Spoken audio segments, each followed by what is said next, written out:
KNTKFM.com. On the internet. KNTK FM Firth, 93.7 The Ticket. All right, Rico, let's do the final checklist before we head out. We have a lot of people coming to the tailgate today. I'm ready. Burgers? Check. Chips? Check. Icy cold beer? Check. Except this one. I'm forgetting something. Wait a second. Where's the Fuhrer's cheese spread? I can't stop eating it. Rico, relax. I always pack extra. It's the biggest hit of the tailgate. For the best appetizer, party dip, and tailgate snack, load up on Fuhrer's cheese spread today in most local grocery stores. At Farm Bureau Financial Services, we strive to provide you with the right coverages for all your insurance needs by taking the time to meet with you and review what coverages best fit your needs. So whether you're in the market for home, auto, farm, business, life, or a combination of any of these coverages, we can help with making sure you, your family, or your business have the right coverage based on your individual needs. If you would like to review your insurance needs, please contact Ben Spurt with Farm Bureau Financial Services at 402-217-9945 or through email at ben.spurt@fbfs.com. Ticket listeners know a dream team when they see one. At Applied Connective, we've been in the game for 20 years and have developed a team of world-class leaders in all things IT. From cybersecurity and Microsoft products to physical security, audio-video, infrastructure, business phone systems, and anything in between. Head to our website to check out real reviews and testimonials and sign up for a free tech consultation right now at appliedconnective.com. Live from the 93.7 The Ticket studios in the heart of Lincoln, America.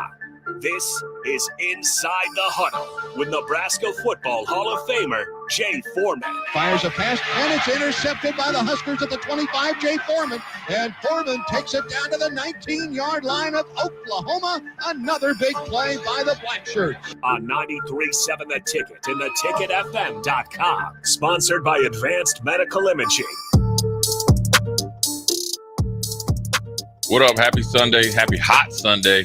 This is Jay Foreman, Inside the Huddle, brought to you by Advanced Medical Imaging. 7601 Pioneers Boulevard, where they will take care of all your imaging need and put forth a clear and precise plan for your future. For me, helping with my different ailments that I've had and will have for the foreseeable future. But it is the last Inside the Huddle at 11 a.m. before we kick off and kick butt at 2:30.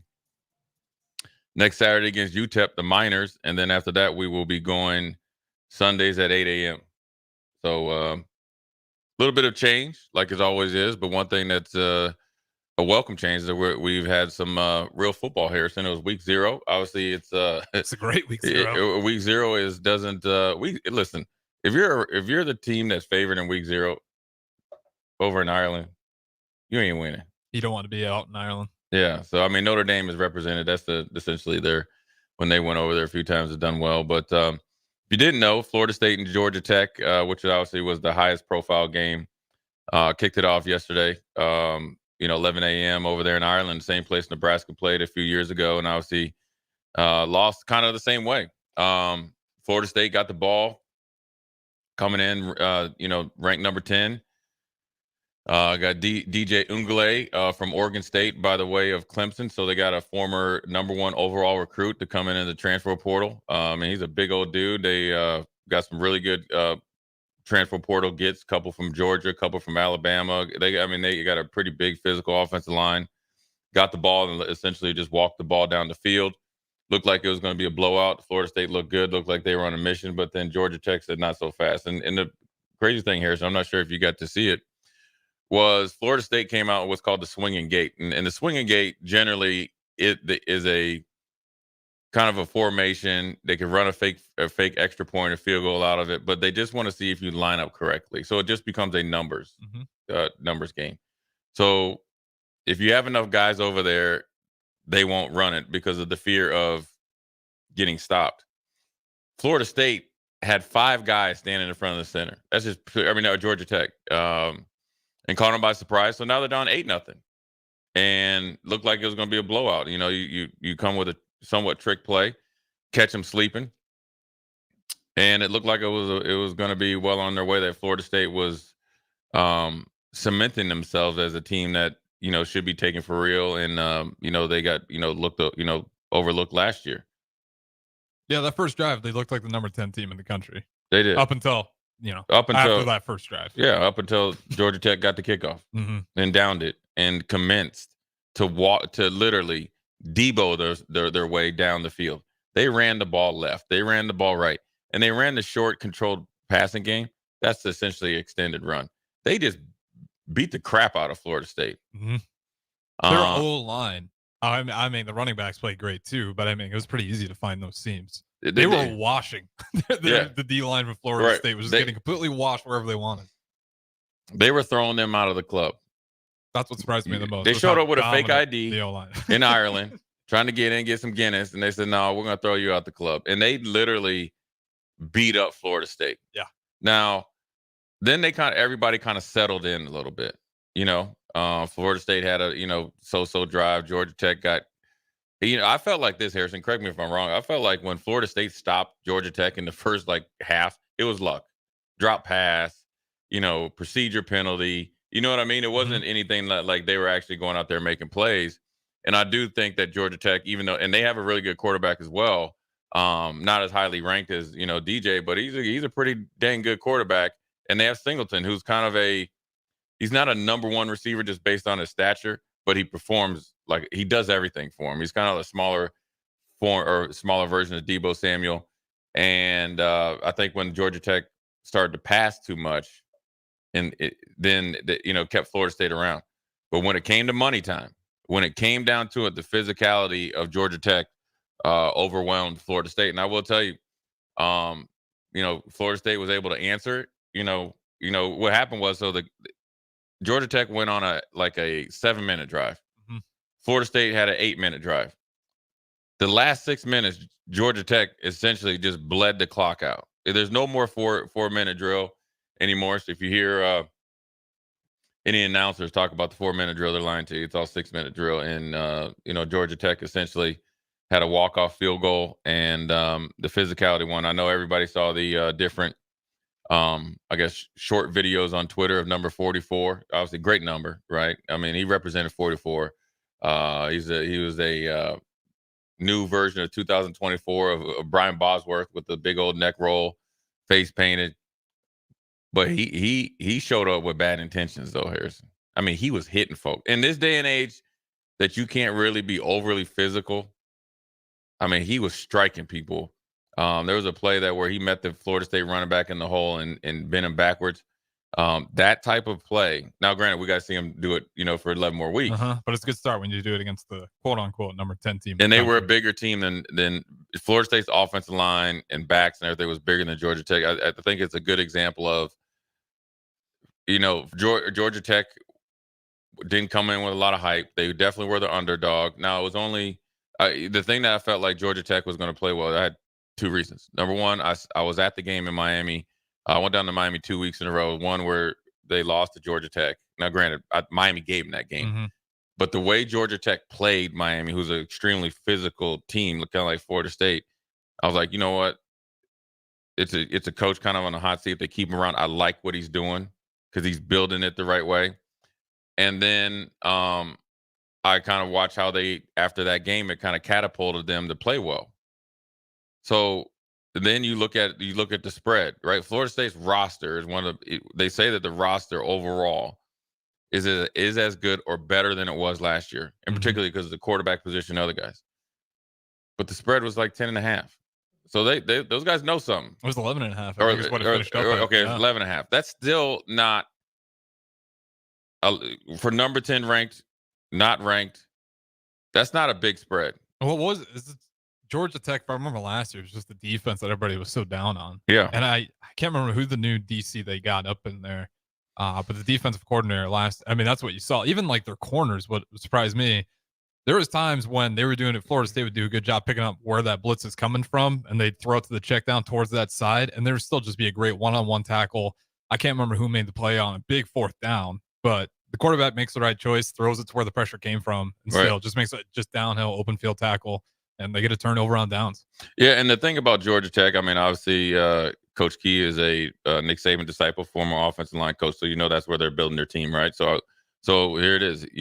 He's going to be physical on the offensive line. Therefore, you got to be physical on the defensive line. You got linebackers got to be physical. And so He was able to do all those things, and they outcoached them. I mean, they outperformed them, and for Florida State, the thing that works against them is their schedule, because you don't have a lot of big, unless other teams start to really ramp it up, and so you don't have a lot of ranked teams. Miami is going to come down to playing against Miami. And if you play like you did against Georgia Tech, you don't have a chance against Miami. So I think it's one of those things that that's a long flight home, but you want to give Georgia Tech credit where credit's due. The physicality of the game definitely played into their favor. But then also you want to say that when you look at Georgia Tech and the way that they're built and what the things that they've done, they are definitely going to be a team to reckon with in the AC. And we talked about on Old School who would be a team in each conference that would surprise some people. Yeah, Georgia Tech's a great pick. They got a brutal schedule down the stretch. I'm taking a peek at it right now. The toughest games are probably going to have Notre Dame, Miami, Florida, and Georgia. Yeah. NC State as well. But I mean, you won a couple of those. You're sitting in good position. You only dropped 2. Another reason why I knew that they were pretty good is because they played Georgia. It was a legit 1-score game they lost to Georgia. It was punch for punch battle, so I think they're going to be a team to reckon with. Now it's going to be harder because the schedule gets harder, but ultimately that was the first upset of many yesterday. Week 0 was not fun, and I'm gonna tell you what I felt like was the most exciting game. I don't know if you got to check it out. Was Nevada against SMU. SMU comes in. First of all, SMU had the where they came out and said that they were putting a whole bunch of money in their NIL, and they had the very talented. They had all their skill position guys coming back and offensive line and everything. And they were supposed to essentially, to show up and beat the brakes off of, Nevada. Well, they had to really make a comeback like no other. Down by 2 scores, 8 minutes left. And, Stone, who's their quarterback, he's coming off a lower leg injury. So he was kind of going in and out of the lineup, and he started out slow. Now, they were off rhythm or out of sync because of procedure penalties, drop passes. That's going to stymie any offense. But let's not forget, Nevada was doing whatever they wanted. Lewis, their quarterback, was kind of doing a Cam Newton thing. He was timely passing, then he'd hit some big passes, but he was controlling the game with the quarterback run game, which SMU's defense actually held form a little bit to keep the game close. Because if you get a really explosive offense, the way that SMU's offense started in that first half, that game's over. There's no chance. The defense led the way, which is obviously different than SMU has had coming into the Big 12 is good for them. And this came down to the last, 2 minutes. They looked like they were trying to score. Well, first of all, they got a safety, right? And then you think, okay, well, they're just going to drive it down and kick a field goal. Well, here's what I always talk about: the cause and effect. And this is obviously something to, obviously look for, next week when we play UTEP. They tried a deep, a go route, 9 route, and barely missed it on second down. Right. So there was kind of a little bit of, okay, you come back and, there's a little bit of a delay. Very next play. House call. Walk off. Touchdown. Good night. So here's what's good. And this is what the, part of Inside the Huddle. From a defensive standpoint, you think, okay, we dodged a bullet. Where I think the defensive coordinator missed out on, it was one-on-one with no safety help, and the blitz didn't get there. So, and then also you got to think they were already in field goal range. So they were going to take a shot 2 or 3 times because they were well within field goal range. Because you remember on first down, because they got the first down, they got picked up the first down. The very next play, they ran the ball and got well within field goal range. So it's not just where the maximum field goal range is. It's in theory a little bit closer and easier. Try the shot again on another first down. Oh, we barely missed it. I know them dudes is like, oh yeah, we need to get number 82. I forget his name. Get him. I'm gonna look him up right now. Get him in the game. Or Maryland, who's a tight end, 6'4", 235 pounds, and they split him out wide because they usually had him running in the middle because he was killing them on the crossing routes. Well, let's get the big man out there, and they dropped it in the bucket. Good night. Good night. So from a defensive perspective, you're like, oh, we dodged a bullet. okay, let's just hold them to a field goal and we're going into overtime. That's kind of your mindset is you're playing because you kind of, obviously you'll take any, turnover that you can get. Sacks are paramount because if you get a sack and a tackle for loss, now you're pushing them out of that. Actually, you take them out of field goal range. But you always play, okay, that's the best case scenario. What's the worst case scenario? We go into overtime, adjust and hopefully win it. You relax a little bit because I can tell you what the corner was thinking. They're not going to do it again. Yes, they are. Yes, they are. I would tell you this: I'll tell you like this. If you look at a game, somebody gets beat, I guarantee you, they will run back to the sidelines and tell them, "Let's run it again." They have people upstairs that will see it. Here's an example. I won't say any names. Right? We played, and this is how things can carry over, where people can kind of get I'll call it a dime on your, what they think. So we were playing at home against. There he is in the red Corvette. There he is. You gotta let him kick it. Yes, hey, he looking sweet. You need to double back around. I need to drive in that bad boy. But you know what, Harrison, that Corvette might take me 5 minutes to get out of there. I gotta roll out of there. It takes a special size of man that can get in those Corvettes, man. Big shout out to the my man in the red Corvette giving some love right here for the Inside the Huddle. But here's an example. We played Texas at home. And it's a crucial part of the game. We finally got the lead. Offenses did not play well, but we found a way. They ran an out and up, missed with Major Applewhite. And we ran a blitz, hit him, kind of got him to go. And I remember this like yesterday. For whatever the reason, the crowd went you raise it like, oh, probably like, dang, that probably should have been a touchdown. Right. Number 22, Nunez, I'll never forget. He was like their third receiver. I will never forget this. Ran back past their sideline because I was trying to sprint and, chasing the ball. He's like, run it again. He's like, I smoked him by like 10 yards. I'm like, dang. And we ran some sort of like a cover 2 or something, like some sort of like zone. Ran it again, double move. It wasn't a house call, explosive play. It flipped the field, flipped the momentum. It went silent in the stadium. We end up losing in the home winning streak. Conversely, we're playing in the bowl game. I'll never forget. Now I'll tell on myself, right? So we're playing out in San Diego. We're playing out in San Diego, man. We're out there for a week, and it's my last game. It was actually a great trip. As soon as we got to the hotel, they were the San Diego Chargers at that time, and they just got eliminated or whatever. And we were walking, kind of like down on the boardwalk or whatever. And there goes Junior Seau. That's the first time I got to meet him. He had a boat and he was going to kind of just because they were done for the season. Yeah, just kind of get his, decompress a little bit, and he just talked, whatever. So they got this thing like Gas Lamp District or something down there, I never know what the names of this is. I think it's gas something, some gas lamp, something like that. Interesting. Some sort of lamp. And we went down there and we were kicking. I kicked it because there's always one night where you can go kick it. Then after that, you locked in. Because you come in, you have a couple practices, you get 2 days off or something. Well, you probably got a day built in for worst case scenario travel. Well, yeah, it's like 2 days you get off or something. Like you run into a Delaware State situation. That's why you get one of those probably kick around days. But we were already there. But the schedule, trust me, Harrison, I'm a veteran at this point. I know when to kick it and when not, right? I know how long it takes me to get ready for a game. We're kicking it. So we see some Arizona players. So it was my last year. The normal, I was talking some mess. They had this running back named Trunk Candidate, and this dude, they called him like a lineman called Pancake. And I was like, listen, man, you ain't doing nothing. I mean, it was like, you ain't doing nothing up in here. You know what I'm saying? And they had like this little receiver, and he came up to me, and I'll never forget this as we were leaving. He's like, yo, you tell your, I will never forget this. He said, yo, you tell your boy so-and-so, we going after him in the game. You tell him. And the funny thing about it is, Jeremy McDaniel was one of their receivers. He got drafted up in Buffalo with me the next year, and that's all he talked about. That's all they talked about, man. So my man in Nevada had a rough day.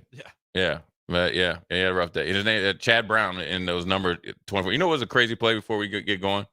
They had a play down at the goal line. And I want to ask you about this. So it was kind of like a corner blitz or whatever he was. He hit the running back. His helmet came off. Mm-hmm. And then he just jumped in and grabbed the dude. They threw a penalty on the guy that the helmet came off. So is it like so if you hit somebody and your helmet comes off, you just got to stand there? You can't participate in the play. This is my understanding. Oh, really? I think so. I mean, I didn't fully understand it either. Did you see that? Yeah, I'd have to do a full rule check, but that's the way I understood it. Was that like you can't? It's like freeze just like tag. a safety. Yeah. Basically, you got to play dead. Yeah. You just got to like hang out there. Yeah. Yeah, I didn't fully. They didn't give a good breakdown. I don't think the announcers no, because it was like the penalty was there, and I think it was on ESPN, and then it was like 2 seconds later the play was the announcers didn't really go over. I don't think they fully understood either. Well, the one guy said, "Man, that's a bad call," and then next thing you know, the play was being ran, and then they scored. So you think it was just the wrong call? That must be the rule. That must be the call, but I didn't know it was the call. I should know the rules, but well, they add a few wrinkles in there every time. So I couldn't tell you where it currently sits, but that's crazy. That is my understanding is why that was called. It's it really is like for a safety issue, right? Because if you get runner and then you get clipped and you mess around and die or something. So I understand that. And then we have one more game, Harrison. New Mexico against Montana State. Montana State at home against New Mexico. And this is a crazy game here where you had the quarterback from Montana State, homegrown too, had an interception threw an interception for a touchdown and a fumble that they picked up, or New Mexico picked up for a touchdown. Thought the game was over. Then they came barking in the fourth. Barking back. Your boy Jones, I loved it. Jones, 23 Jones. Look at Jones. Actually, listen. As much as Jones is getting love back in Montana State, do you know where Montana State is? No. I don't either. Well, wherever he's at, I know he's getting drinks on the house, right? Because he's a redshirt sophomore, so he's probably at least 21. He don't even have his picture on the roster, okay? So I'm trying to look him up. But I'm going to tell you what he did, though. The best thing about it, he cocked that head back, and I'm going to tell you like this. This nonsense got true. Since we're here, we're going to have a true son. The brother 78, 77. First of all, if you're going to have a number and be a corner, why are you 77? Why? Come on, man. I get it, right? You want to have it. You want to be seen at 77. You just want to be different. I mean, if it's a family number, then I stand corrected. But I have a hard time believing that's a family. And maybe they play different positions. Listen, Harrison. I'm gonna tell you this: the days of just walking into a basketball gym, the days of getting on on a football field and just be like, oh man, this is a white dude, he can't run, he can't jump, and all that. Them days is over. Okay. People have evolved. Okay. Homeboy Jones hit that sideline, and he outran all them DBs. Now I know DB coaches, and I know Coach Darlington. Coach Darlington will say some stuff that make you contemplate whether you will come back to practice or not. And I know John Hope, the defensive back coach in Houston, and I know Bill Bradley that coached in Buffalo. If that happened to any of their DBs, they wouldn't hear the end of it. But he had the 93 yard touchdown. And then they came back and won the game again. 21 unanswered points. 21 unanswered points. Do you know who New Mexico's coach is?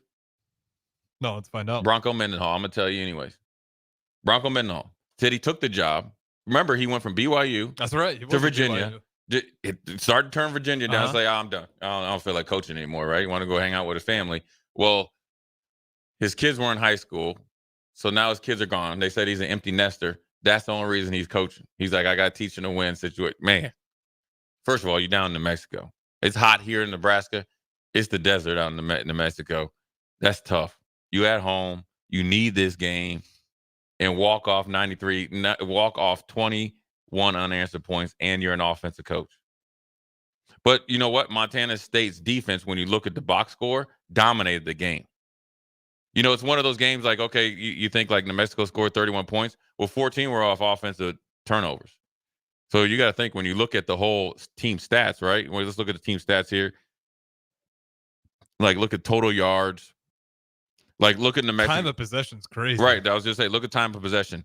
Montana State had it for 35 minutes, essentially. Right? Which is great. Total yards given up, right? For Montana State's defense, 300 in this day and age is 300 and what is it? 324. Mm-hmm. On the flip side, Montana State's offense had 567 yards. And look at the third down efficiency for Montana State's defense, 1 for 8. Right? I mean, it's great. That's how right? you lose ball games right there. Well, that's how New Mexico lost, just like that. They didn't play well against the run, but the passing was really good. And then obviously, the rushing from Montana State, New Mexico's defense was not very good. That's what 6 penalties too. Yeah. So yeah, it's 72 yards on 6 penalties. Yeah, those are big ones. Yeah. Well, and then also you got to think New Mexico had a chance to actually win it. They had a couple untimely drops. They had one fumble that was just erroneous, like you're just running and fumbled. So that's a tough thing. That's a tough loss there. The team from the Big Sky, Montana State. Those week 0 games, I just don't know what it is about them. I'm happy that Nebraska was not a week 0. It's just something mentally about those games. I don't know why. Well, they're the hardest games to play. Yeah, I think. All eyes on you. I think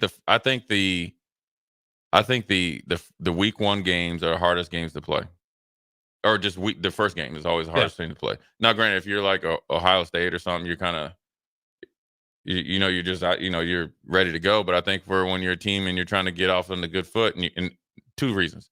If you're playing a team like Nebraska did against Northwestern and Florida State did against Georgia Tech, they know you. And then the other team that's perceived as the underdog has the whole offseason to game plan, break you down. You're going to get their best. You should get their best version. Yeah, that's a good point because Northwestern, Illinois, Minnesota, all of these home openers we've had for the past 4 years have just been teams who know what we're trying to do. Yeah, and they know the players. They probably recruited a lot of the same players they know. And so generally, like the way now Florida State was ranked number 10 and Georgia Tech wasn't, but when Nebraska, Northwestern, they're probably a lot closer than people perceive. Yeah, Minnesota in Nebraska, probably a lot closer than people perceive. So it just kind of makes it a little bit harder to. Well, especially we haven't. I mean, these have been. I can't remember when was the last time we hosted home for our season opener. I mean, this year we will. What? But we were in Ireland last year. We're on the road the year before. No, we were in Minnesota last year for the home opener. The year before that was Ireland. The year before that was at Illinois on the road. Yeah. So that's you get 3 on the road, and I think I can't remember what the year was before that, but I think it might have been another year when we start the season. And then we were supposed to have a home game, and it was Frost's first game. It was Akron, and it got rained out. So I think that's a big part of it too, is actually getting a home field advantage for once to try to start the season off on a good foot. Yeah. And it sets up, you get 4 games in a row versus I think last year we had 2 games in a row on the road with, brand new coaching staff. Brutal environment up in Colorado. And Minnesota's no punk either. Yeah. Yeah. Minnesota, first of all, those lumberjacks up there in Minnesota, they ain't start school yet when we played them last year. So everybody's getting hammered, and it's the state fair. And PJ Fleck, Gophers got a good they're rowing the boat. Yeah, they got a good crowd. They're a little tired of rowing, I think. We'll see what this year does for him, but I don't think he's too much on the hot seat yet. I think I will say this. We'll dive into the next. I think he would leave before getting fired. He's going to have options. I mean, as much as it kills me, it's weird. That's one of the rivalries that have cropped up probably from people born my age. As you see Minnesota, because PJ Fleck and his double twin, I think it was Morgan for the longest time. But yeah, PJ Fleck, I mean, you give him credit. He built that program up. He beat Nebraska with no offensive linemen. They're all out for COVID. I mean, he's had some pretty gutty wins and has developed at least a culture. I don't know if you could say it had much of a culture before him. No, but you know what? Jerry Kill had it going pretty good. Remember, he got sick. Remember, he fell out here. Yeah, that's right. So it wasn't totally. I think they're, and I know this from because I obviously grew up there, and we're up against the clock of break. Minnesota's problems was more in the athletic department and this the whole deal. I mean, and this is all the way back to when Clem Haskins was there. Ben DeBasso. I mean, they've had turmoil. I mean, and then the financial support hadn't been there for football. And recruiting grounds are tough because you're going to have a lot of neighbors trying to steal from you. And as the athletes became better, and we'll dive into a little bit of this because of Nebraska. As you know, the great thing about it is the local sports and everything, basketball, volleyball, girls basketball get better. Well, then more people come here. I mean, would you ever think Mr. Khakis was coming in to Omaha to watch basketball or, a year or so ago? Remember that? I mean, so anyways, we want to take a quick break. Inside the Huddle, Jay Foreman, brought to you by Advanced Medical Imaging. We'll be right back. Are you looking to get into the electrical construction industry or wanting a new scene? The electrical workers of Local Union 265 are now hiring licensed journeymen and apprentices and are offering great pay and benefits. Call Mike at 402-875-1034 to apply. Start your electrical career today. Discover the difference that expertise and experience can make in your real estate journey with Next Ag Appraisal and Realty. Whether you need an appraisal, sales, or farm management, Next Ag comes up with a solution with your legacy and goals in mind. Next Ag isn't just their name, it's your future. So why wait? Visit their website today at www.nextagrealestate.com or give them a call at 402-380-0432 and turn your dreams into reality. Your land, your legacy, their solutions. Next Ag Appraisal and Realty. Are you ready for a new opportunity? Check out Sandhills Global. Join a dynamic team where your skills are valued and your career can soar. We offer full-time positions with a 4.5-day work week, competitive pay, excellent benefits, and a positive work environment. From IT and marketing to sales and finance, we're looking for talented individuals like you. Apply today at sandhills.jobs and take the first step towards an exciting future. That's sandhills.jobs. Don't wait. Apply now. Shopping for new flooring is different today. Getting your questions answered, making the right selection, getting the best value, and installed quickly and professionally. Visit ostreetcarpet.com or shop our store. We'll answer all your questions and help you make the right choice. You'll be enjoying your new floor in just days for less than you'd pay elsewhere. Carpet, vinyl, wood, laminate, tile, and area rugs. We've got it all. O Street Carpet. 1732 O Street. Family owned and operated. Always the best value. Still using that old, outdated office phone system? You need better. At Hamilton, we offer solutions for the modern office.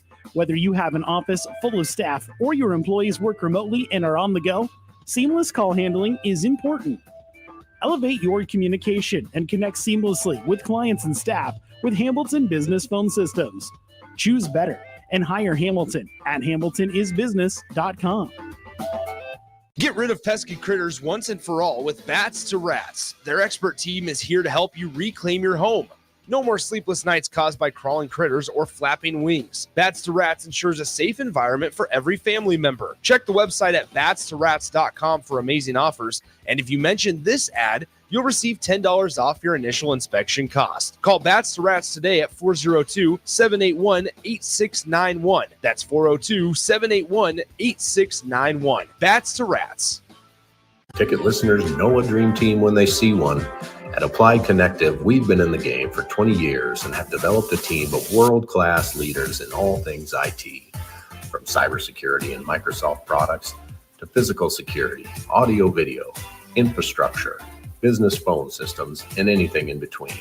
Head to our website to check out real reviews and testimonials and sign up for a free tech consultation right now at appliedconnective.com. Rico here with HIS Auto Care at 70th and Van Dorn, letting you know HIS is a great place to bring your vehicle for service. With superior service, bumper to bumper, we'll treat your vehicle like it's your mother's. Doesn't get any better than that. So call 402-488-8934 and HIS Auto will make you glad you did. 5% off, mention this ad, and for sure your mother will be proud you called.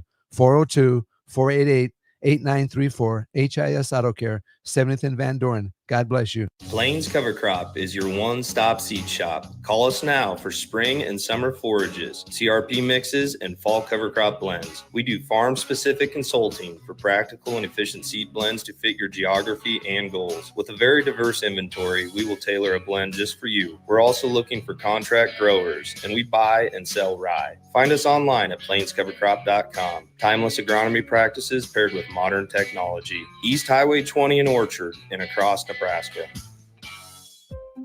Midwest Bank is proud to be your local community bank right here in Lincoln.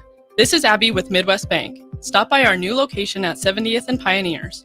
Our new full-service branch does it all. From our friendly staff to our easy online banking and mobile app, you get all the technology of a big bank that you need, but you still get the hometown customer service that you want. Your community, your bank. Midwest Bank. Learn more at midwest.bank. Member FDIC.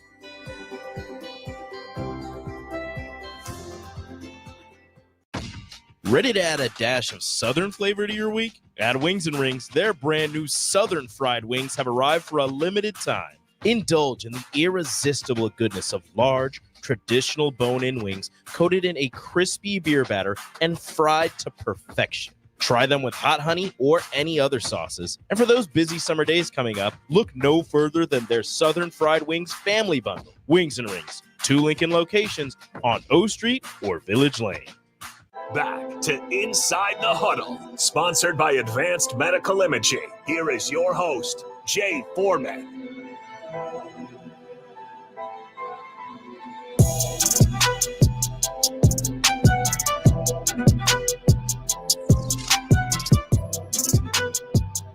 Anyways, Jay Foreman, we're back. Second segment here. Hey, look, you know what thing is funny, Harrison? You look outside and you're like, man, it's nice out. You walk outside, it's muggy. It's thick out there, boy. Mm-hmm. Dang. We're in the heat about it. It's not getting any better. I think we're like peaking at 100 multiple days this weekend, maybe even next week. Hydrate. Yeah. Hydrate. And then the game's only going to be 82. Boy, if there's ever, I tell you, boy, the Nebraska weather is bipolar. Yeah, I was talking to somebody that just moved here. I said, they're like, oh, it's nice. It's hot and stuff, right? I said, don't worry. I said, when winter comes, it's like Game of Thrones. When they say winter is coming, it's here. And they were like, what do you mean? I said, it never fails. On that Monday or Tuesday, it'll be like 86, almost 90, or in that nice It'll 80s. tease you. By Friday, you trying to go in your storage unit and get your hat, your gloves, and all this other stuff, toe warmers. And then in a couple months, you're going to have about 2 or 3 feet of snow. And that hawk is going to, and that wind, for you people out there who don't know what the hawk is, it's the wind. I hate this worst part of this time of year is my damn thermostat. The inefficiency is at an all-time low. Yeah. I can't figure it out. The worst is sometimes cooling or heating. I don't know. You know what's even worse, Harrison, is like, so I have to go and travel sometimes and do some, corporate training or speaking or something like that. Sometimes I used to. I don't, and not much anymore. But when you get in them hotels, they trying to save money. They got to set at like 73, 75 usually. Yeah. So it's either if you get an old school hotel that has the thing on the one you turn, it's not electrical. Oh, or digital. It gets hot or whatever they call it. And then I like it cold. When I sleep, you ain't getting below like 70. There's a catch-22. You're either too hot, too cold. But either way, speaking of too hot, too cold, we were talking about PJ Fleck and the Minnesota Gophers. What he would do, where he's at. I think one thing PJ's done is came in and brought some energy to it. To the program. And he's able to, I think a little bit of, now you're seeing like Rossi left.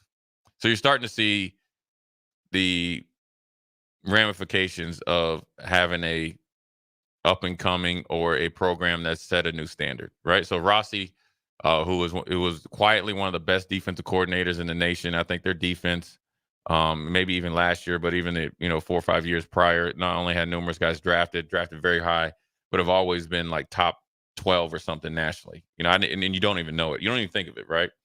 He's gone.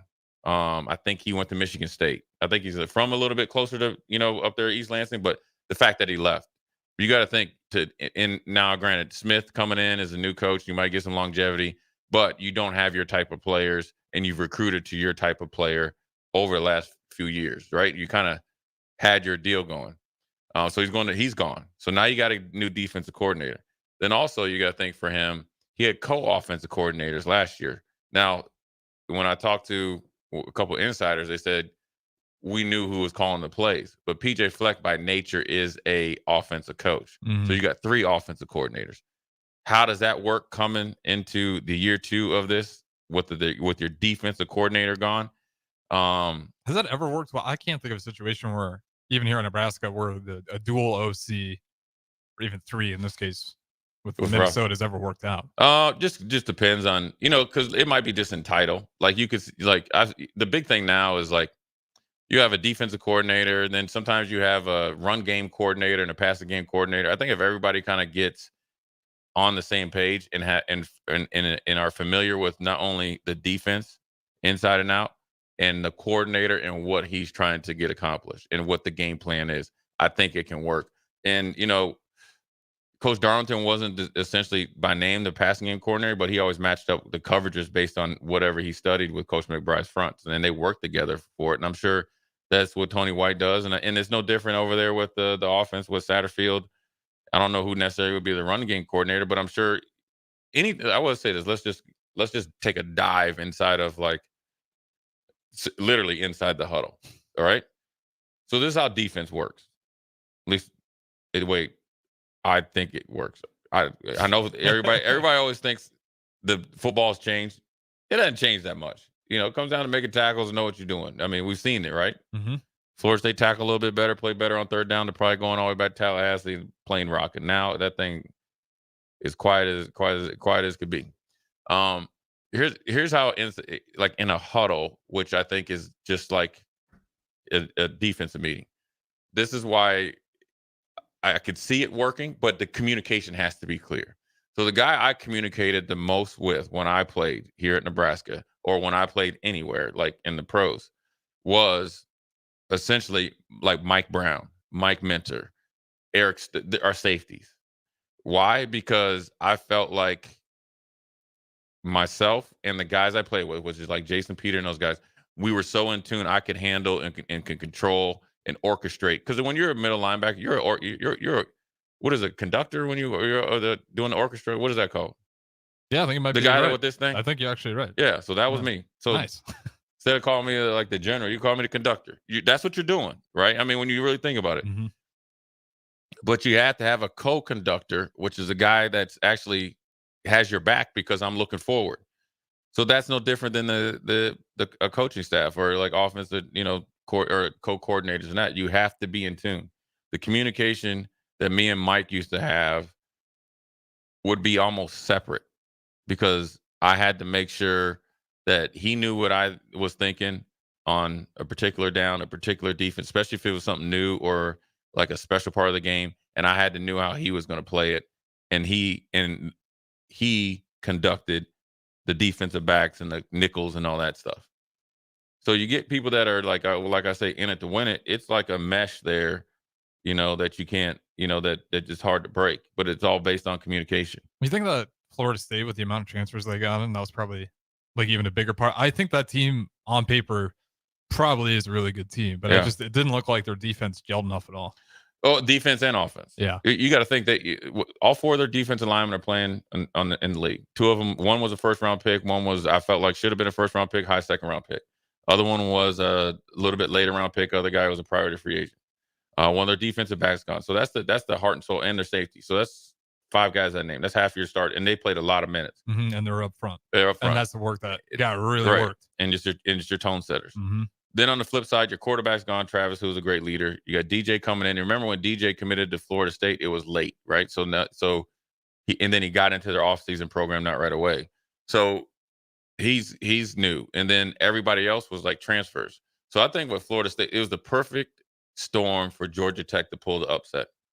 Immensely talented team that only got to gel through practice. Can't really say the spring game because I actually did watch Florida State Springs game. They looked really good, but it wasn't a true hard-nosed because nobody does that anymore.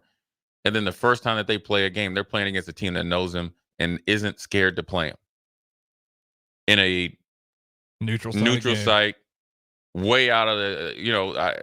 Did Florida State really embrace being in Ireland? Probably not. Georgia Tech probably was like, man, this is a great vacation, once in a lifetime opportunity. Let's put the cherry on top by beating our rival or ACC opponent. That's it. Now I will tell you this: if Florida State played Georgia Tech in 2 weeks, Georgia Tech don't have a chance. Florida State still controls their own destiny, but it starts right now. They have to gel quickly, and I think sometimes when you have all these options, sometimes as a coordinator, if you don't have a lot of real life competition and games with them, that you're kind of like, okay, I got to make sure I get Harrison 3 targets. Oh, I got to make sure I get Jay 4 targets. Oh, I got 3 running backs. So, I've allowed it for 10 for him, 6 for him, and get 4 there. Well, the 4 guy starts getting on. The last guy starts getting busy. Oh, I got to put my other guy back in there because I want to make sure he's happy. Sometimes you can have too many options. What they say, you got 2 quarterbacks. You got 2 quarterbacks, you don't got 1. Right? Mm-hmm. So maybe it was a little bit of that. And then defensively, like I know Marvin Jones Jr. I know Shade Tree, his dad, he used to be the Omaha Beef coach and stuff like that. So I spent some time with him. He's a good dude, or he's a coach up in Denver. It's just going to take a little. They got a really good transfer from the University of Miami that just got healthy last year, late, played in their bowl game. So he hadn't played a lot. So I think the continuity is not there, and that's what you saw. And it's tough. But back to Minnesota, this is a big year for PJ. And we'll put a bow on this segment. Over-under is 5.5. Schedule. Okay, let me ask you this. Without looking at the schedule, do you trust PJ to go to get bowl eligible, 6 wins? Or do you think this is the year that he doesn't? And then I think if he doesn't, then all of a sudden people start counting their money. I don't know if he does. I think last year they got in just simply based off the point system, but they only had 5 wins. Right. I think this year's schedule, without looking at it, if I remember correctly, I think it is tougher. Yeah. So I'm probably taking the under on that. I think they probably top out right at 5 again. See, the big question is if they don't make a bowl game, and this is what happens when, at least not all the time, but when you have programs that don't have a lot of NIL support and don't have a said sport support, never has, put a big emphasis on football. I mean, Minnesota's more of a basketball school and other sports, and obviously hockey, right? Football team is kind of, they haven't really been good that long, right? But he's challenged the donors and the corporations to put more money in the program. Well, then you don't make a bowl game, and now you're asking for more money. Then they start counting their donations and start pulling back. Now they'd owe him a lot of money, but then then he would be on the hot seat next year. He'd be on the hot seat next year. Justly or unjustly, he would. Because Minnesota's not an easy job. Indiana's not an easy job. Now, and Nebraska's not an easy job. But when you don't have the support, and then also when people like big schools are coming in and getting your best players. I mean, we got the player of the year in Emmett Johnson. Now Minnesota can say, what is that? Minnesota can say, that means I must be talking too much junk. Minnesota can say we weren't recruiting him. Yeah, you were. You just ain't get him. Everybody says I wasn't recruiting him until he go somewhere and he starts getting busy. Like we got, so that's where it gets a little hard. Yeah, not to mention you get USC, UCLA, Washington, Oregon. Some Ohio of those State, transfers in those other states might be a little more interested now, knowing that Big Ten's going east to West Coast entirely. True. So it can help you that way because you get access to some more guys, but then you need the money and you need the support to do so. And are you better than those schools joining where they'd rather go to a cold Minnesota than a nice Oregon, a nice UCLA, even UCLA? You're going to have some athletes that might want to go there just simply for the weather. Right. And so, but I always ask guys, man, if Green Bay, Buffalo, and all them other, Chicago pick you and you're going to say I ain't going in the NFL? That's what you're essentially telling me. And then things change. You can't say you ain't getting paid because you're getting paid right now. NIL and paychecks coming in full effect. You got to earn it. And one thing we're going to earn a break. We're going to take a break, come back. Jay Foreman, Inside the Huddle. We'll be right back. Over 75% of the patients that come to Limitless Male have been told over and over again by their primary care providers that their testosterone level is fine. Guess what? If you have all the symptoms of low testosterone, you're not fine. Come get a second opinion at Limitless Male. We have helped tens of thousands of men feel optimal again, and we can help you. Stop waiting. Come see the men's health experts. Book your free consult online at limitlessmale.com. With the Planet Fitness Black Card, you don't just get a great workout, you get a great perk out because your membership is packed with perks. For $1 down and $24.99 a month, you'll get perks like access to any of our 2,400 clean and spacious locations. Bring a friend anytime and both work out with tons of equipment that'll give you that big fitness energy. Relax in the Black Card spa and more. Work out and perk out with the PF Black Card. Join for just $1 down and $24.99 a month. Hurry. This deal ends soon. See Home Club for details. Ready for a new opportunity? Check out Sandhills Global. Join a dynamic team where your skills are valued and your career can soar. We offer full-time positions with a 4.5-day work week, competitive pay, excellent benefits, and a positive work environment. From IT and marketing to sales and finance, we're looking for talented individuals like you. Apply today at sandhills.jobs and take the first step towards an exciting future. That's sandhills.jobs. Don't wait, apply now. Perch Merch is your one-stop shop for all your printing and promotional needs in Lincoln, Nebraska. They specialize in screen printing, embroidery, vehicle wraps, window wraps, print collateral, promotional products, and signage. At Perch Merch, they are committed to delivering high-quality products and exceptional customer service. Their experienced team of designers and printing professionals will work with you every step of the way to ensure that your vision is realized. Call for a quote today at 402-217-5212 or go to perch-merch.com. Everyone should have a collection of something. For some, it's stamps or coins, expensive cars, or even watches. But for a lot of people, it's sports cards. And there's no better way to grow your collection than with the help of Capital City Sports Cards, Lincoln's first and only collector-first sports cards and memorabilia shop. Capital City Sports Cards connects collectors of all ages and demographics with unique collectibles sure to bring any collection to life, no matter the budget. Visit Capital City Sports Cards near 56th and Old Cheney or through their eBay storefront. Capital City Sports Cards, Lincoln's premier sports card and memorabilia store. Midwest Bank is proud to be your local community bank right here in Lincoln. This is Abby with Midwest Bank. Stop by our new location at 70th and Pioneers. Our new full-service branch does it all. From our friendly staff to our easy online banking and mobile app, you get all the technology of a big bank that you need, but you still get the hometown customer service that you want. Your community, your bank. Midwest Bank. Learn more at midwest.bank. Member FDIC.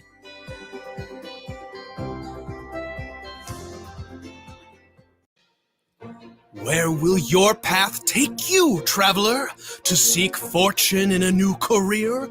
Or on a journey to distant lands for a well-deserved vacation? Wherever you go, one distraction could spell disaster. You can change your fate, adventurer. Don't drive distracted. Paid for by the NDOT Highway Safety Office. Ready to add a dash of Southern flavor to your week? At Wings and Rings, their brand new Southern fried wings have arrived for a limited time. Indulge in the irresistible goodness of large, traditional bone-in wings coated in a crispy beer batter and fried to perfection. Try them with hot honey or any other sauces. And for those busy summer days coming up, look no further than their Southern Fried Wings Family Bundle. Wings and Rings, 2 Lincoln locations on O Street or Village Lane. Hey there, fellas. It's your girl, Jordan, with Sartor Heyman Jewelry. Let's talk commitment. And what better way to do that than with some shiny, sparkly jewelry? Am I right? Now, I'm not suggesting you have to rush, but if you're considering making a significant move, do your planning. We offer financing and payment plans. Lock down your selection with confidence. Until next time, this is Jordan at Sartor Heyman Jewelry. Happy shopping, guys. Are you looking for affordable drinks and a great atmosphere this football season? Highball Bar has you covered. Whether it's pregame tailgating, postgame festivities, or in-game celebrations, Highball Bar is the place to be. With $4 beers, $4 mixed drinks, and more during their 4 to 8 p.m. daily happy hour, Highball Bar will quickly become your go-to place to sit back, unwind, and be your team's #1 fan. Highball Bar, located in downtown Lincoln, just 3 blocks from Memorial Stadium at 122 North 11th Street. Alcohol has strained our relationship. Drinking too much can cause harm to friends, family members, and loved ones. By drinking less, we will save our relationship. If you or a loved one is looking for help, find a treatment facility near you at findtreatment.gov. For immediate support, call, text, or chat 988. Brought to you by Nebraska DHHS in partnership with SAMHSA. You're listening to Inside the Huddle with Jay Foreman, sponsored by Advanced Medical Imaging.